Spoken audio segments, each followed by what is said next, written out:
भारत के समाज में जो बहुत ही श्रमिक वर्ग के बच्चे हैं, वंचित वर्ग के बच्चे हैं, उनके लिए कोई ऐसी जगह चाहिए जहां बैठ कर के वो अध्ययन कर सके। यहाँ पे शहीदी चौक पर इकट्ठा हुआ है कि इंद्री में एक लाइब्रेरी खोली जाए ताकि युवा वर्ग को उसका फायदा हो और वो ज्ञानवर्धक पुस्तकें पढ़ सके। ये एक सवाल है कि हर नगर पालिका, हर ग्राम पंचायत के द्वारा लाखों करोड़ों रुपए खर्च किए जाते हैं, तमाम तरह की विकास परियोजनाएं बनती हैं सरकार के राष्ट्रीय और राज्य स्तर पे भी। हरियाली युवा संगठन लगातार अपनी सामाजिक मांगों को लेकर के कार्यरत है और हम ये चाहते हैं कि भारत के प्रत्येक गांव में पुस्तकालय खुले। केवल और केवल ज्ञान के माध्यम से भी हम 21वीं सदी की चुनौतियों का सामना कर सकते हैं। क्या ये जो आपका आज सांकेतिक धरना, इससे पहले भी ये कहीं मांग उठाई गई आपने? जी, हमने विभिन्न जनप्रतिनिधियों से मिल करके उनको पत्र लिख करके इस प्रकार से हमने अपनी मांग से उनको वाकिफ करवाया है कि ये एक प्रकार से जनता की आवाज़ है। हम जनता की आवाज़ को जनप्रतिनिधियों तक पहुंचाना चाहते हैं और उसी की आवाज़ में सांकेतिक धरना है। इसका मकसद क्या है आपका जो लाइब्रेरी का? इससे क्या लोगों को फायदा होगा, जरा ये समझा दीजिए। जी देखिए, ज्ञान का यदि कोई आधार है तो है पुस्तकें, और पुस्तकों को जगह चाहिए पुस्तकालय में। एक तो ये बहुत सीधी सी बात है। दूसरी ये है कि जैसे जैसे भारत का समाज बन रहा है और भारत के समाज में जो बहुत ही श्रमिक वर्ग के बच्चे हैं, वंचित वर्ग के बच्चे हैं, उनके लिए कोई ऐसी जगह चाहिए जहां बैठ कर के वो अध्ययन कर सके। वैसे भी पुस्तकालय को गांव के शान के रूप में जोड़ा जाए। यदि हम ये कहें कि भारत सरकार का एक सपना है स्मार्ट सिटी का, उसी चीज़ का ये एक विस्तार है कि स्मार्ट सिटी तभी बन सकती है, स्मार्ट गांव तभी बन सकते हैं जब उन गांव में पुस्तकालय हो। उसके बिना स्मार्टनेस का कोई फायदा नहीं है, बिना ज्ञान के कोई स्मार्टनेस नहीं होती। 2016 से ही हरियाली युवा संगठन की मांग है कि इंद्री क्षेत्र में एक लाइब्रेरी हो ताकि जो गरीब वंचित युवा वर्ग है उनको लाभ मिल सके, क्योंकि इंद्री क्षेत्र के जो युवा साथी हैं आप सभी जानते हैं कि उनको पढ़ने के लिए या तो फिर करनाल जाना पड़ता है या फिर कुरुक्षेत्र जाना पड़ता है या फिर लाडवा जाना पड़ता है।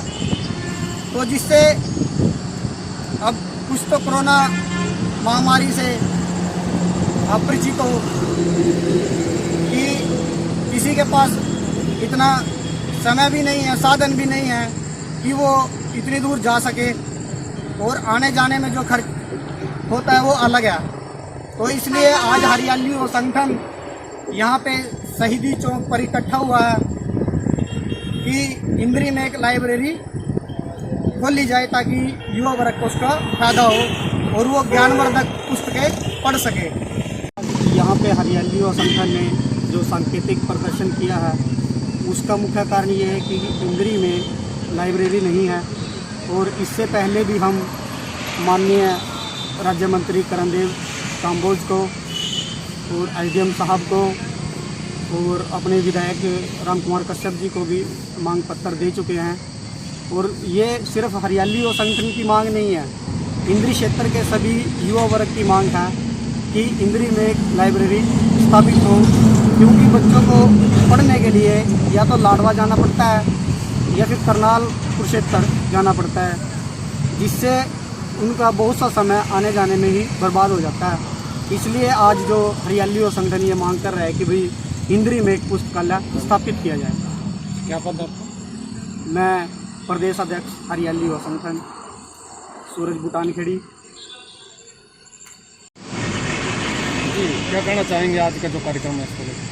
आज का ये जो सांकेतिक प्रदर्शन है कस्बे में, गांवों में पुस्तकालय की मांग को लेकर के, ये बहुत सकारात्मक संदेश है। युवाओं का इस तरह से पहलकदमी करना, समाज का इस तरह से मांग अपनी मुखर करना, ये एक अच्छी दिशा की ओर संकेत करता है। दरअसल ये जो टीम है हरियाली युवा संगठन और पढ़े लिखे नौजवान वो सवाल उठा रहे हैं अभी कि हम कैसा विकास चाहते हैं, विकास कैसा होना चाहिए। क्या विकास को हम सिर्फ गली नाली और बड़ी बड़ी बिल्डिंगें इमारतों के रूप में ही विकास को देखते हैं, या फिर विकास कोई सामाजिक चेतना और जो मनुष्य हैं उनके विकास की उन ज्ञान के माध्यम से विकास होता है, मनुष्य का समझ के आधार पे, चेतना के आधार पे विकास होता है, पढ़ाई के अवसरों से विकास होता है। और ये एक सवाल है कि हर नगर पालिका, हर ग्राम पंचायत के द्वारा लाखों करोड़ों रुपए खर्च किए जाते हैं, तमाम तरह की विकास परियोजनाएं बनती हैं सरकार के राष्ट्रीय और राज्य स्तर पे भी, लेकिन क्या वजह है कि एक बुनियादी ज़रूरत पुस्तकालय के रूप में वो कभी आगे नहीं आती है। उस जरूरत को ये बताइए, ये जो मांग, कब से ये मांग उठ रही है और इस मांग को अनसुना क्यों किया जा रहा है, क्या मांग? ये मांग तो लंबे समय से उठ रही है। लंबे समय से ही लोग, जो भी पढ़े लिखे लोग हैं, वो अपने स्तर पे जब भी किसी से बात होती है तो ये बात आती है कि इंद्री जैसे बड़े शहर में, जो जिसे उपमंडल का दर्जा मिले भी काफी लंबा अरसा हो गया, तो आखिर क्या बात है कि एक अदद छोटा सा पुस्तकालय तक नहीं खोलने की कोशिश की गई है।